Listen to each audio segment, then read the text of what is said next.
Bon, d'abord, est-ce qu'il y a des questions sur ce qu'on s'est dit avant qui émergent avant qu'on reprenne? Ou est-ce que c'est OK? Ça roule? Bon, Toujours eh la ben, même? Pardon, toujours oui. la même. Les TOC. Les TOC, je sais pas, j'ai jamais eu l'occasion Ok. de bosser dessus. Parce que c'est des Gardien des rituels, en TOC, fait. ouais, je sais pas. Alors là, tu me poses une colle, j'en sais rien. Peut-être à voir comment tu le sens, tu vois. Parce que du coup, autant avec les parts de soi, ça me semblerait peut-être plus, parce que c'est la part de soi qui a ses TOC, tu vois, ce qui permet de décaler, c'est qu'une part. Je ne suis pas la personne qui a des TOC, Oui. c'est une part de moi qui. Autant en termes de rupture de lien de douleur,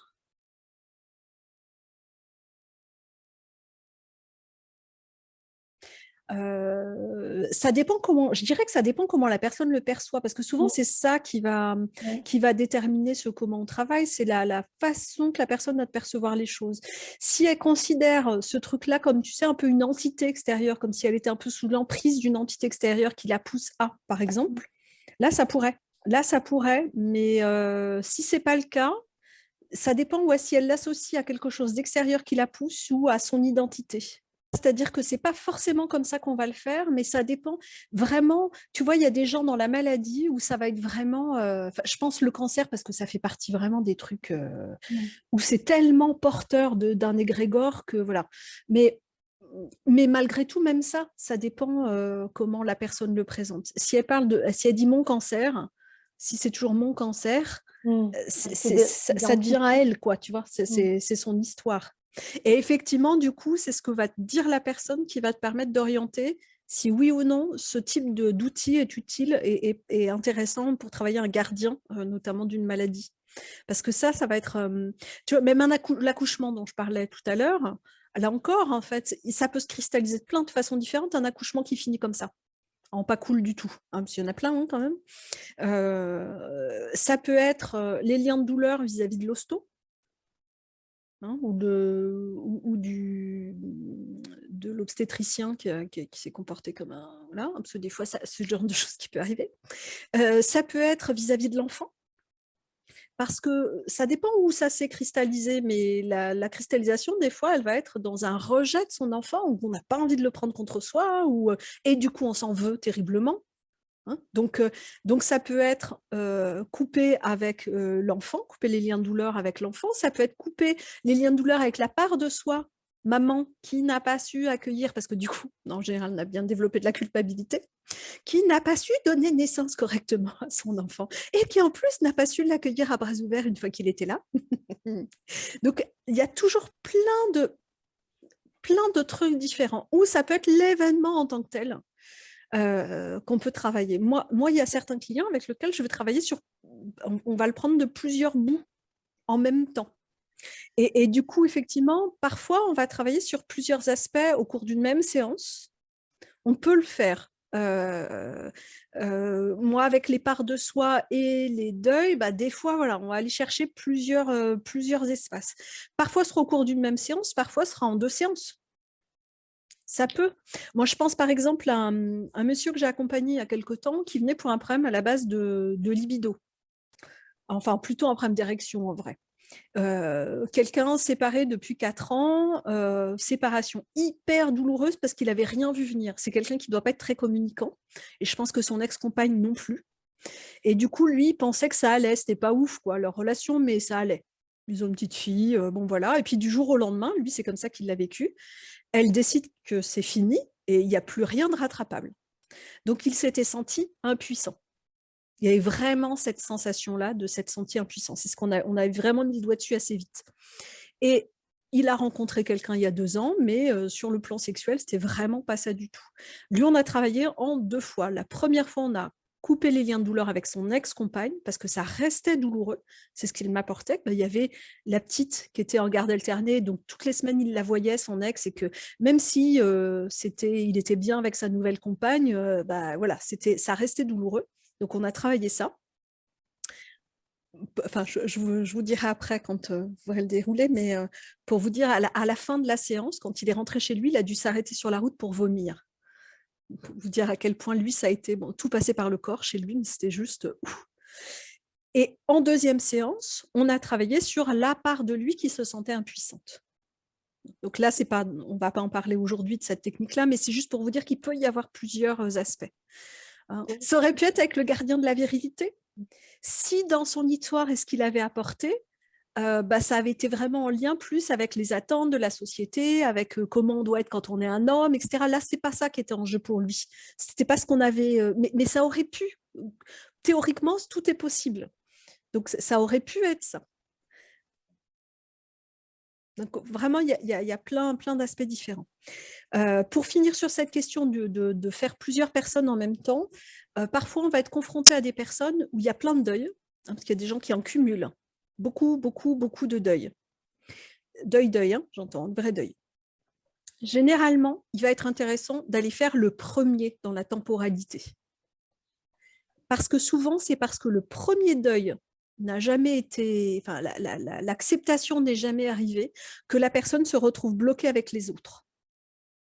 Donc bien souvent, on va aller chercher, alors, des fois c'est la grand-mère quand il avait 15 ans, des fois c'est un copain quand elle en avait 10, je ne sais pas, peu importe, mais en tout cas, d'aller au premier va bien souvent permettre de ne pas avoir nécessairement besoin de faire les autres. Des fois si, des fois non. Ça dépend à quel point c'est abriqué. Sur les deuils, moi généralement, j'en fais qu'un à la fois. Parce que émotionnellement, il se passe plein de trucs, quoi. Si ça se présente, que vraiment la personne associe deux personnes ensemble, pourquoi pas? Si c'est, moi je sais pas, les grands-parents sont morts à peu de temps d'intervalle et pour la personne, c'est associé, c'est une entité, les grands-parents presque. Mais dans ces cas-là, pourquoi pas à ce moment-là, soit les faire venir les deux, couper avec les deux, soit l'un après l'autre, selon là aussi ce qu'on sent. C'est possible. On va voir dans le protocole, mais ça peut être soit les deux, soit l'un après l'autre. Même chose pour les liens de douleur. Ça m'est arrivé il n'y a pas très longtemps d'accompagner un monsieur, parents très toxiques, très toxiques, il ne leur parle plus du tout. Et lui, il avait juste envie de les buter tout le temps, en fait. Il disait, je rêve toutes les nuits que je les tue. Ça devient un peu lourd, quand même.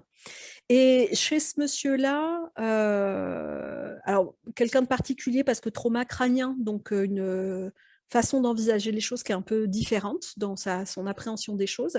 Mais pour lui, il était impossible de séparer papa et maman. Il me parle de ses parents, je n'ai jamais su comment étaient ses parents, entre guillemets. Il n'y avait jamais rien d'individualisé dans ce qu'il apportait.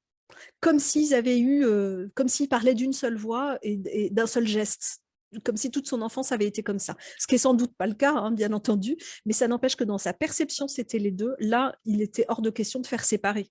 C'était non seulement au cours de la même séance, mais c'était les deux en même temps. Parce que ça correspondait complètement à ce qu'il disait lui. Donc, ça avait du sens pour lui de le faire comme ça. D'accord? Donc ça va vraiment dépendre de ce que la personne apporte et de comment les choses se racontent, de ce que vous allez comprendre de ça. Moi, ce que je fais toujours, c'est que de toute façon, je vais toujours vérifier avec la personne que d'une part, elle est OK pour aller faire ce travail-là. Est-ce que vous êtes d'accord pour qu'on travaille sur ce deuil? Est-ce que vous êtes d'accord pour qu'on aille couper les liens de douleur avec cette situation, avec cette personne? Ça, c'est la première chose. Je vais toujours solliciter leur accord. Et si on envisage de faire plusieurs choses, en milieu de parcours, je vais toujours demander, une fois qu'on a fini avec l'un, si on a prévu d'en faire deux, est-ce que c'est OK pour continuer? Alors, est-ce que c'est OK parce que la personne se le sent émotionnellement, énergétiquement, mais parce que c'est OK, parce que ça a du sens aussi. Vous verrez dans les vidéos que je vous ai montrées, il y a une vidéo avec Marie Cerise où il y a deux aspects qui sont travaillés. Il y en a un qui ne concerne pas cette formation-là, mais je vous l'ai laissé quand même. C'est qu'on a travaillé un deuil au départ et ensuite la part de soi qui, parce que c'était lié. Hein, c'était une histoire de, en l'occurrence, Marie Cerise est trapéziste Et il y a une quinzaine d'années, elle a eu un grave accident au travail avec son ami de travail qui est mort pendant le spectacle. D'accord? Et depuis, alors ça, c'est quelque chose qu'elle avait déjà largement travaillé, donc c'était plutôt OK, en fait. Sauf que il se trouvait qu'à chaque fois, désormais, là, ces dernières années, quand elle était régulièrement dans son job, quand les anciens de l'école du cirque, dont il était issu et dont la compagnie qui les avait embauchés à ce moment-là était issue aussi, la contactait pour lui proposer un job, à chaque fois, donc il l'appelait, il lui proposait le job, elle passait une audition et elle n'était pas choisie. Ce qui était quand même émotionnellement un peu raide à avaler. Et à chaque fois, ça faisait ressurgir cette question du deuil. Donc, il y avait vraiment il y avait un truc qui était lié, un ancrage qui s'était fait d'une croyance liée de l'un à l'autre là-dedans. Donc, on a travaillé les deux. Et là, en milieu de parcours, on a travaillé d'abord le deuil. Et à la fin de ce travail-là, je lui demande, OK, est-ce que tu te sens de continuer? Oui, on y va, on continue. D'accord? Il y a une autre vidéo de Valérie. Valérie, c'était une histoire de Valérie est quelqu'un qui est chamane. Je vous le dis parce qu'elle parle notre langue à un moment donné dedans. Donc, je préviens avant. Si vous ne trouvez pas ça normal, c'est normal avec Valérie, il n'y a pas de souci. Le truc, c'était que malgré tout le travail qu'elle avait fait, tout le travail de développement personnel qu'elle avait fait, il y avait toujours un truc récurrent avec la sphère familiale. Un truc un peu qui faisait reset là, un peu en boucle là-dessus, sur toujours les mêmes histoires.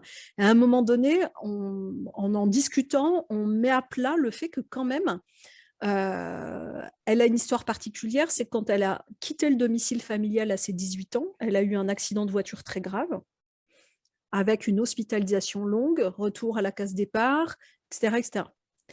Et en fait, on avait mis le doigt sur le fait que symboliquement, c'est comme si elle n'avait jamais pu quitter le domicile familial après ça, parce que c'est trop dangereux, parce qu'on risque de mourir quand on part. D'accord? Donc, on avait mis le doigt sur le côté symbolique de ça. C'est comme si tout la ramenait toujours chez ses parents.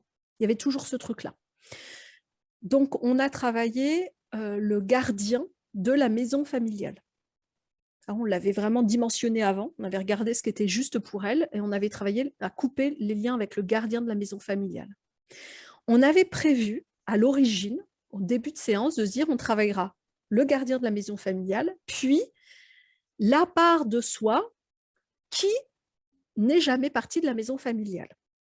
Et en fait, à la fin du premier travail avec le gardien, qui est filmé, donc, je lui pose la question. Moi, je sentais bien à l'intérieur que ça faisait non, mais en fait, ça suffit, il n'y a pas besoin d'autre chose. Mais je lui pose la question et elle me dit non, non, mais il n'y a plus lieu, c'est plus la peine.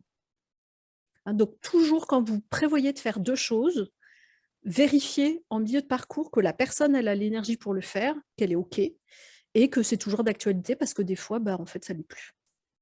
D'accord?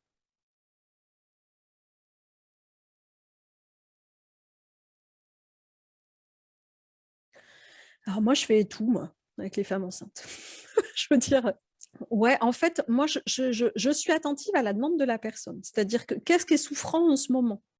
Si c'est souffrant, je vais pas, comment dire, on va pas aller chercher des trucs qui sont pas d'actualité en ce moment juste parce que ce sera nettoyé, quoi. On va pas les remuer. C'est bon, émotionnellement, c'est déjà assez intense comme ça. Moi, je ne me prive pas d'accompagner les femmes enceintes sur les choses qui sont là présentes pendant leur grossesse, que ce soit sur des deuils, des ruptures de liens de douleur ou même travailler sur l'enfant intérieur. Moi, je le fais. Moi, je trouve que c'est toujours ça de prix, quoi. Et même si émotionnellement, alors après, si la personne est OK, que je sens, enfin, parce que souvent, moi, les fois où ça s'est présenté, les personnes arrivent où il y a beaucoup de souffrance par rapport à ça. Donc, on va aller soulager plutôt que d'attendre et se dire, bah non, c'est pas le moment. Oui, quand bébé aura 2 mois ou 3 semaines et qu'il fera pas ses nuits, ce sera pas super le moment non plus, en fait. Donc, moi, voilà, je n'ai pas de souci avec ça. C'est ma position.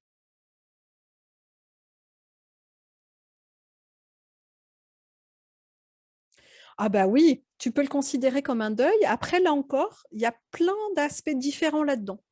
C'est-à-dire que dans l'avortement, il peut y avoir le deuil de ce bébé. Mais je dis mais bien souvent. Ce que j'observe, c'est que bien souvent, il y a beaucoup plus le lien de soi à soi qui est en jeu dans la culpabilité, etc. Donc, ce sera peut-être un autre aspect. Toi, Stéphanie, sera là vendredi sur les parts de soi. C'est peut-être plutôt sur cet aspect-là qu'il peut être intéressant d'aller travailler. C'est à voir là encore. Tout dépend, là encore, comment la personne aborde les choses.